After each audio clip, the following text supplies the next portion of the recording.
दक्षिण अमेरिका के देश वेनेजुएला में बुधवार शाम यानी भारतीय समय अनुसार गुरुवार तड़के सुबह आए दो शक्तिशाली भूकंपों ने भारी तबाही मचा दी है। हुआ यह कि महज 40 सेकंड के अंतराल पर धरती दो बार कांपी।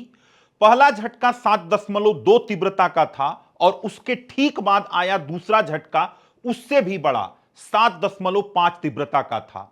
दोनों भूकंपों का केंद्र राजधानी काराकास से करीब 160 किलोमीटर पश्चिम में याराकुई प्रांत के सैन फेलिपे और युमारे इलाके के पास रहा और गहराई बेहद कम सिर्फ 10 किलोमीटर बताई जा रही है।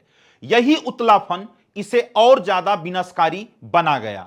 यह वेनेजुएला के इतिहास का अब तक का सबसे शक्तिशाली भूकंप बताया जा रहा है और बीते 125 वर्षों में सबसे प्रचंड। इससे पहले इतनी तबाही 1900 में आई थी जब 7.7 तीव्रता के भूकंप ने इसी इलाके को हिला दिया था। तबाही का अंदाजा इसी से लगाइए कि अमेरिकी जियोलॉजिकल सर्वे यानी यूएसजीएस ने अपने आकलन में आशंका जताई है कि मृतकों की संख्या 10,000 के पार जा सकती है। कार्यवाहक राष्ट्रपति डेल्सी रोड्रिगेज ने देश में राष्ट्रीय आपातकाल घोषित कर दिया है और सैकड़ों राहत कर्मी मलबे में दबे लोगों को निकालने में जुटे हैं। अब समझते हैं कि ऐसा हुआ क्यों।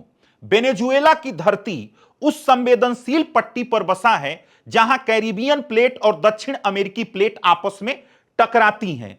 यहां एक प्लेट दूसरे के नीचे नहीं धंसती बल्कि दोनों एक दूसरे के समानांतर सरकती हैं, जिसे स्ट्राइक स्लिप या ट्रांसफॉर्म सीमा कहते हैं।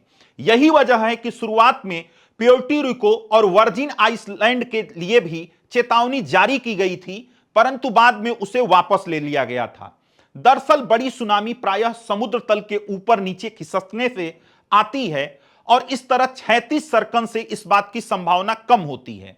आखिर में बस इतना, हर बड़ा भूकंप अपने पीछे एक ही चेतावनी छोड़ जाता है। प्रकृति के इस प्रकोप को न रोका जा सकता है, न उसकी तारीख पहले से जानी जा सकती है, पर जो हमारे बस में है वह है तैयारी, मजबूत इमारतें, सख्त निर्माण मानक और सजग नागरिक।